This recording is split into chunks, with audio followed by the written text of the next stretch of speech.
नमस्कार, स्वागत करता हूं मैं आपका YouTube चैनल के इस प्लेटफॉर्म बिस टारगेट एकेडमी में। आज की क्लास में हम डिस्कस करने वाले हैं शब्दावली में जो पढ़ेंगे हम अनेकार्थी शब्द। देखिए, अनेकार्थी मतलब किसी एक शब्द के जिसके अनेक अर्थ हों, वो क्या होता है अनेकार्थी। और पर्यायवाची में क्या डिफरेंस होता है, अनेकार्थी में क्या डिफरेंस होता है। देखिए, पर्यायवाची जो होते हैं बहुत सारे शब्दों का एक ही अर्थ होता है, ठीक है। बहुत सारे शब्दों का, देखिए ध्यान से सुनना। पर्यायवाची होता है कि बहुत सारे शब्दों का एक अर्थ, और अनेकार्थी का होता है एक शब्द का अनेक अर्थ, ठीक है। दोनों उल्टे होते हैं, ठीक है। तो देखिए, अनेकार्थी शब्द में जो जो एग्जाम की दृष्टि से इंपॉर्टेंट जो कि प्रीवियस ईयर में आए हैं वो मैंने सारे कवर किए हैं आपके एग्जाम के लिए, ठीक है। तो देखिए, कटक कटक होता है जैसे एक सेना को भी बोलते हैं, ठीक है। शिविर पांडा लगता है जहाँ पे। समूह को बोलते हैं कटक। उसके बाद श्रृंखला हो गया, ठीक है। चटाई हो गया, देखिए चटाई कई बार पूछा जाता है, श्रृंखला पूछा जाता है, समूह पूछा जाता है, सेना पूछा जाता है, शिविर पूछा जाता है, और सेना। सेना, शिविर, समूह, श्रृंखला, चटाई, ठीक है। इनको क्या बोलते हैं कटक, ठीक है। द्विज को क्या, पक्षी को क्या बोलते हैं द्विज। द्विज के अनेक अर्थ होते हैं। पक्षी भी होता है, ठीक है।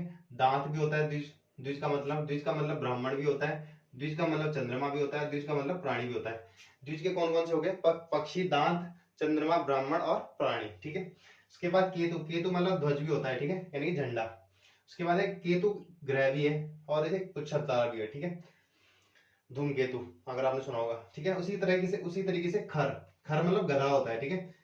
और खर मतलब तिनका, यानी जो तिनका पड़ा होता है उसको खरपतवार नहीं बोलते ऐसे। इसी तरह से राक्षस, यानी कि खर मतलब राक्षस, ये बड़ा दुष्ट है, ठीक है। ये बड़ा राक्षस है, ठीक है। खर मतलब राक्षस, तिनका तिनका हो गया, राक्षस हो गया, दुष्ट हो गया, और आपका खर मतलब गधा। उसके बाद नाग, नाग का हो गया आपका हाथी, सांप, ठीक है। नाग, नाग का मतलब हाथी हो गया, ठीक है। हाथी, सांप, शहद भी बोलते हैं, और नाग का मतलब संख्या, ठीक है। नाग का एक अर्थ क्या क्या क्या होते हैं, हाथी, सांप, शब्द और संख्या। उसके बाद एक सारंग के बहुत सारे अर्थ होते हैं, जिनमें जो इंपॉर्टेंट है वो उन्हें लिखवा दिए। देखिए, मोर को तो बोलते हैं, हंस को बोलते हैं, सांप को बोलते हैं हाथी, सोना, और कामदेव, कामदेव को भी सारंग बोलते हैं। सोने को हाथी हो गया, नाग हो गया, हंस हो गया, ठीक है। आपका हिरण हो गया, हिरण को भी सारंग बोलते हैं, ठीक है। उसके बाद अक्षर, देखिए अक्षर वर्ण को बोलते हैं, फिर ब्रह्मा को भी बोलते हैं, और आत्मा को बोलते हैं, और सत्य, ठीक है। उसके बाद पानी, देखिए पानी के जो ये अनेकार्थी शब्द है ना, ये ज्यादातर आपको कहाँ देखने को मिलेंगे, श्लेष अलंकार में, यानी कि एक शब्द में कई अर्थ चिपके होते हैं, वहां इसका बहुत ज्यादा यूज होता है। जैसे आपने पानी का यूज देखा होगा, रहमन पानी राखिए, बिन पानी सब सून, मोती गए न उबरे, मोती मानस चून, ठीक है। मोती मानस चून, तो यानी कि यहाँ पे पानी का अर्थ जल से है, चमक से है, सम्मान से है, लज्जा से है, ठीक है। वर्षा से है, वन से है। देखिए, वर्षा और वन कई बार पूछ लेता है, आदमी कंफ्यूज हो जाता है, ठीक है, इसमें इसको लगाता नहीं है। तो वर्षा वन भी किसका संबंध है, पानी से। पानी का मतलब जल हो गया, चमक हो गया, लज्जा हो गया, वर्षा हो गया, वन हो गया, ठीक है, सम्मान हो गया। उसके बाद अंबर देख लेते हैं, अंबर बहुत बार पूछा जाता है, आकाश को अंबर बोलते हैं, ठीक है। यहाँ पे लिख लेना आकाश, ठीक है। आकाश को अंबर बोलते हैं, अंबर को वस्त्र बोलते हैं, ये लिखा है, चलो मैंने आकाश तो, आकाश बोलते हैं कपास और अभ्रक, यानी कि आकाश, कपास, अभ्रक और आपका वस्त्र, ठीक है। अमृत का हो गया जल, सुधा, पारा, स्वर्ग और मुक्ति।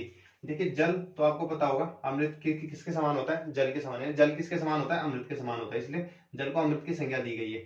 सुधा तो आपको पता ही होगा, पारा, जो पारा होता है ना उसको भी अमृत बोलते हैं, ठीक है। स्वर्ग, देखिए अमृत कहाँ मिलता है, स्वर्ग में तो मिलता है। फिर उसके बाद मुक्ति, मुक्ति के क्या क्या चाहिए, अमृत। उसके बाद गौ, गौ मतलब गाय होता है एक तो, गौ मतलब नदी भी होता है, गौ मतलब इंद्र भी होता है, और गौ मतलब तारे भी होता है, और वाणी भी होता है, ठीक है।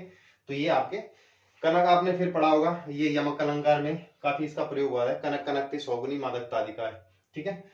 तो सोना और धतूरा इसका अर्थ होते हैं, ठीक है। वर्ण के अर्थ होते हैं, एक तो अक्षर, शब्द हो गया, ठीक है। रंग हो गया, आपका वर्ण कैसा आपका रंग, जाति भी हो गया इसका, ठीक है। रूप हो गया, ठीक है। वर्ण का इतने सारे आपके अनेकार्थी शब्द होते हैं। उसके बाद हरी, हरी मोस्ट इंपोर्टेंट होता है, बहुत बार एग्जाम में पूछा जाता है। देखिए, हरी का एक तो अर्थ हो गया हरा, जो पूछा जाता है ना वो भूरा पूछा जाता है, क्योंकि इसका कोई जल्दी से इसका आइडिया लगा नहीं पाता है। उसके बाद विष्णु, सूर्य और घोड़ा, फिर पूछा जाता है आपका घोड़ा, जो कई बार आपके एग्जाम में पूछा हुआ है, ठीक है। उसके बाद आपका पट, यानी कि वस्त्र को बोलते हैं पट, द्वार को भी यानी कि बंद कर दी। देखिए उसमें एक पंक्ति है जो श्लेष अलंकार में यूज होती है, पट देत बार बार, कुछ ऐसी है, मेरे को याद नहीं आ रही है। तो उसमें भी इसका यूज होता है, यानी कि वस्त्र बार बार मांगता है या फिर द्वार बार बार पटकता है, ऐसी कुछ है वो। ठीक है, पर्दा हो गया, छत हो गया आपका, पट मतलब। उसके बाद अब्ज मतलब देखिए, अब्ज का एक कमल का पर्यायवाची कौन सा होता है? अब्ज। तो एक अर्थ हो गया इसका अब्ज का कमल, दूसरा होता है अब्ज का चंद्रमा, फिर शंख और एक कपूर। ठीक है, इसके बाद अंक का निशान हो गया, नाटक का अध्याय हो गया। ठीक है, अंक मतलब निशान या नंबर भी बोलते हैं, या नाटक का ये बोलते हैं इसका अंक ही है, नाटक का अध्याय को बोलते हैं अंक। और हेम कई बार पूछा जाता है एग्जाम में। बादामी रंग के घोड़े को बोलते हैं नाग बोलते हैं, बर्फ बोलते हैं, इज्जत बोलते हैं, और स्वर्ण बोलते हैं। ठीक है, तो ये कुछ है। इसके बाद नेक्स्ट देख लेते हैं अनेकार्थी, जो इंपॉर्टेंट है। देखिए उसके बाद आपने खूब सुना होगा श्लेष अलंकार में सुवर्ण शब्द। सुवर्ण को खोजत फिरत कवि व्यभिचारी चोर। उसमें 3 वर्ड आते हैं, कवि, व्यभिचारी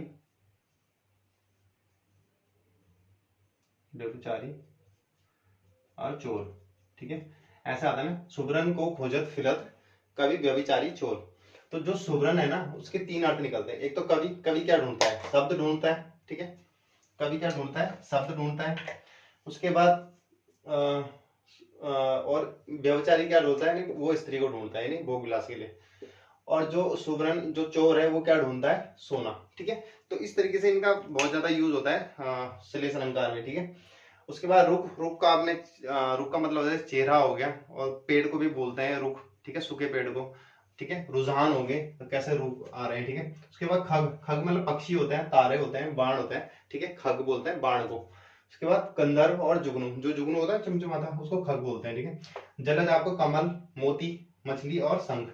ठीक है, जलज शंख बहुत बार पूछता है, मछली, खग, जलज।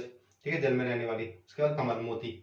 अरुण, अरुण कई बार पूछता है, लाल, बाल सूर्य, संध्या की लाली। ठीक है, कुछ इंपॉर्टेंट था जो मैंने लिखवा दी, बाकी हम इनके प्रैक्टिस साइड में कर लेंगे। ठीक है, बाकी जो इनका है बचा हुआ है। और इसके बाद आपका रह जाता है, देखिए देशज विदेशज आपके पूरे हो गए, तत्सम तद्भव पूरे हो गए, और पर्यायवाची आपके पूरे हो गए। अब जो रह गए हैं वो हैं मुहावरे, लोकोक्तियां। ठीक है, इस तरीके से कुछ रह गए हैं, और अनेक शब्दों के लिए एक शब्द, ये हम पीडीएफ के माध्यम से पढ़ लेंगे। ठीक है, और चलिए इस क्लास को यही समाप्त करते हैं, मिलते हैं नेक्स्ट क्लास में, तब तक के लिए धन्यवाद।